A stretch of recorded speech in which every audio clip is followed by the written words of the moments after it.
નમસ્કાર, આપ જોઈ રહ્યા છો તારણ ન્યૂઝ અને હું છું બળદેવસિંહ ચૌહાણ.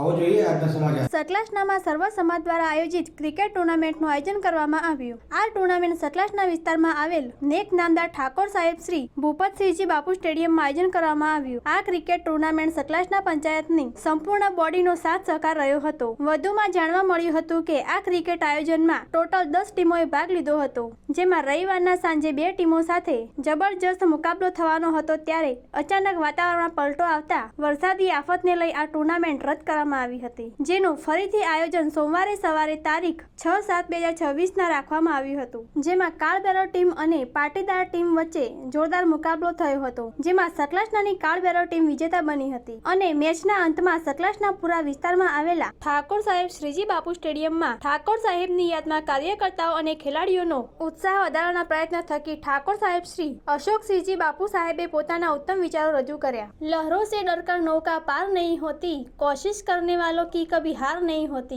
शब्दों ने तलवार समझीने वापरिए तो काळजा विंधाई જાય ને શબ્દોને સાય સમજીને વાપરીએ તો હૈયા પણ સિવાય જાય. આજે અમારા પૂજ્ય પિતાશ્રી શ્રીમાન નેક નામદાર ઠાકોર સાહેબ શ્રી ભૂપતસિંહ બાપુ સ્ટેડિયમમાં બધા ખેલ દિલથી રમ્યા. આપ બધાનો ખૂબ ખૂબ આભાર. હું તમારી નજરની સામે પણ વફાદાર છું અને તમારી પીઠ પાછળ પણ વફાદાર રહીશ, કારણ કે મારા હૃદયમાં આપ બધાનું સ્થાન સૌથી ઊંચું છે. અને આજે અમારા પૂજ્ય પિતાશ્રીની ગેરહાજરીનો જે સન્નાટો છે એ આપણે મહેસૂસ કરી રહ્યા છીએ. અમને હિંમત આપો છો, હોસલા અને આશીર્વાદ મળે તે અમારો સમાજ, અમારું કુટુંબ અને મારું ગામ બધાને હું વંદન કરું છું. બ્યુરો રિપોર્ટ, તારણ ન્યૂઝ.